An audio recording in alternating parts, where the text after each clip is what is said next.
अस्सलाम वालेकुम व्यूअर्स। कभी आपने ये सोचा है कि जब एक लड़के के पास इतने सारे रिश्ते हों, इतनी ऑप्शंस हों, तो फिर वो सिर्फ आपको ही क्यों चूज़ करता है? मेरी भी एक अरेंज मैरिज है और सच बताऊँ ना, जब मुझे पता चला कि उनके पास इतने ज़्यादा रिश्ते हैं, बहुत रिश्ते थे, तो मेरा पहला रिएक्शन क्या था, या अल्लाह फिर मुझे ही क्यों पसंद कर लिया। जब मेरा रिश्ता देखने आए थे ना मेरे हस्बैंड, मेरी अरेंज मैरिज है,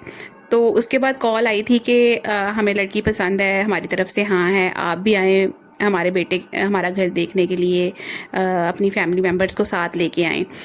तो ये ख़बर ना मेरी अम्मी ने आके मुझे सबसे पहले सुनाई थी। तो मेरा रिएक्शन लिटरली यही था कि या अल्लाह इतने रिश्ते थे उनके पास, तो फिर मुझे ही क्यों पसंद कर लिया उन्होंने। जब वो मुझे देखने आए ना, तो मैं इतनी नर्वस थी ना कि चाय सर्व करते वक्त ना मुझे लग रहा था ना कि कब बस गिर जाएगा। दिमाग में बस एक ही सोच चल रही थी कि कैसे बैठूं, सीधा बैठूं, किस तरह से बैठूं, ज़्यादा मत बोलो, मतलब बात बात करूं या चुप करके बैठूं, ज़्यादा हंसूं या कम हंसूं, क्या करूं। बस जहन में ना एक किस्म की बस थॉट्स चल रही थी। और लेकिन मैं अपने आप को ना बहुत नॉर्मलाइज करने की कोशिश कर रही थी, और दिल मेरा इतना तेज़ तेज़ धड़क रहा था ना, जैसे 120 की स्पीड पे ना बस जा रहा हो। तो इतनी मैं नर्वस थी। और उनकी तरफ देखो तो वो बिल्कुल काम, बिल्कुल कंपोज्ड, जैसे इंटरव्यू लेने आए हो, तो इस तरह से बाद में जब मुझे पता चला ना कि उन्होंने तो मुझे पहली नज़र में ही पसंद कर लिया था, हाँ कर दी थी, तो मैंने कहा सीरियसली इतनी जल्दी डिसीजन।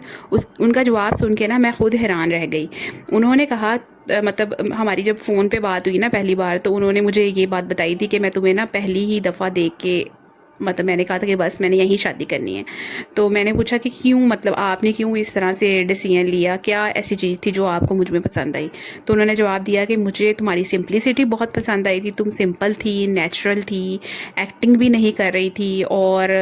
मतलब ओवर भी नहीं लग रही थी, और ना ही इस तरह से शो करवा रही थी कि तुम मतलब पता नहीं क्या चीज़ हो, और तुम इतनी प्यारी हो, लेकिन तुम्हारे में ज़रा भी प्राउड नहीं था, ज़रा भी जो है ना वो एरोगेंसी नहीं थी तुम्हारे अंदर। उस दिन मुझे ना इस बात पे बहुत ज़्यादा बिलीव हो गया कि अक्सर हम सोचते हैं कि हम परफेक्ट बनना है, हमें फ्लॉलेस बनना है, हमें बहुत एक्स्ट्रा दिखाई देना है, अपने बाल अच्छे दिखाई देने हैं। हालांकि मैं दुपट्टा वेयर करके आई थी और बिल्कुल ही नेचुरल से स्टाइल में, लाइट कलर के ड्रेस था मेरा, और बहुत ही हल्की सी प्रिंटिंग वाला डिसेंट ड्रेस मैंने पहना हुआ था, और स्किन मेरी साफ सुथरी अल्हम्दुलिल्लाह, मैंने लाइट सा मेकअप किया था। तो असल में ना जब हम इस तरह सोचते हैं ना कि हम बहुत ओवर बन के लड़के के सामने आए ताकि वो हमें हमारे लिए हाँ कर दे, तो लड़के ना इस तरह की चीज़ें नहीं पसंद करते। लड़के जो होते हैं ना वो रियलनेस ढूंढते हैं, लोग परफेक्शन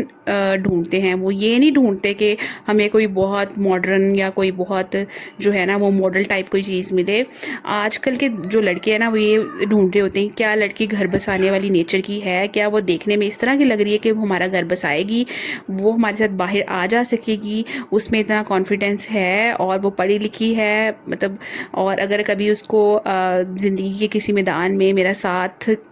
देना पड़ जाए, मतलब सपोज दैट कि उसको जॉब भी करनी पड़ जाए, तो क्या उसकी इतनी क्वालिफिकेशन है कि वो ये सब कर सकेगी। तो अल्हम्दुलिल्लाह मेरे अंदर ये सारी खूबियाँ थी, तो मुझे तो कोई मुश्किल नहीं हुई, और मेरे लिए भी ये पहला ही रिश्ता था कि जो आया था, और उन्होंने फ़ौरन से हाँ भी कह दी। तो मतलब मैं तो बहुत लकी प्रूव हुई अपने पेरेंट्स के लिए। तो मतलब ये नहीं होता कि बस आप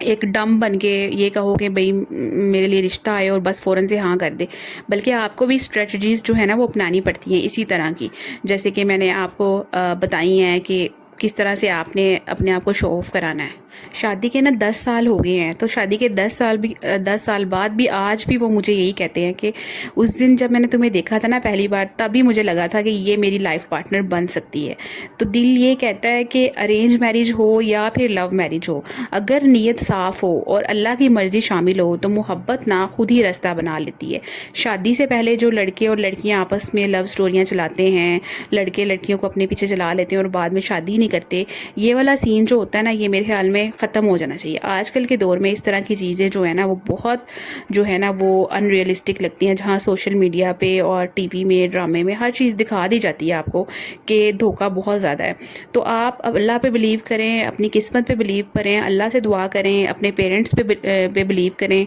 और मेरे ख्याल में तो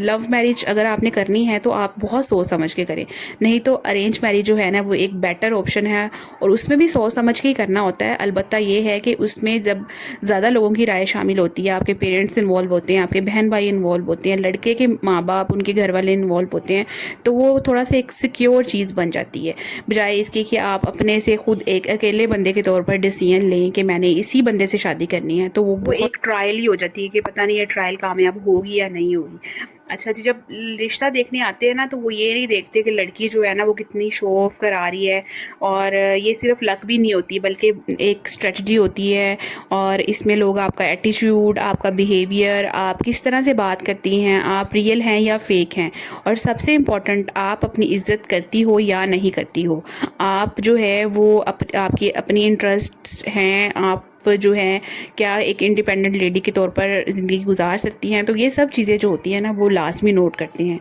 बजाय इसके कि वो सिर्फ यही देखें कि लड़की प्यारी है, बस ये चीज़ें मैटर नहीं करती। बल्कि जो आपकी स्किल्स हैं, आपका जो एटीट्यूड है, आपकी जो वैल्यूज़ हैं, जो आपके अंदर कॉन्फिडेंस है, ये बहुत मैटर। अगर कोई लड़का आपको रिश्ता देखने के लिए, आपका रिश्ता देखने के लिए, आपको पसंद करने के लिए फैमिली आपके घर आ रही है, तो आप ये ना सोचो कि बस वो मुझे पसंद करके ही जाएं, बल्कि ये सोचो कि क्या ये इंसान मेरे लिए ठीक है। क्योंकि रिश्ते सिर्फ जो होते हैं ना वो पसंद की बेस पे नहीं चलते, बल्कि रियलिटी की बेस पे चलते हैं, और डिसीजन आपका अपना भी होता है, आपने खुद भी जज करना होता है। अगर वो अच्छा इंसान है तो ही आप उससे शादी करें, अगर नहीं है तो फिर ना करें। कभी कभी हम ये सोचते हैं कि हम में क्या खास है, लेकिन याद रखें आप किसी के लिए ऑप्शन नहीं हो, आप किसी के लिए परफेक्ट चॉइस हो सकती हो। और जब अल्लाह किसी को आपके लिए चूज़ करता है ना, तो फिर हज़ारों रिश्तों के बावजूद ना वो सिर्फ आप तक ही पहुंचता है, क्योंकि वो आपके लिए ही लिखा था, वो डेस्टिनी जो थी वो आपके लिए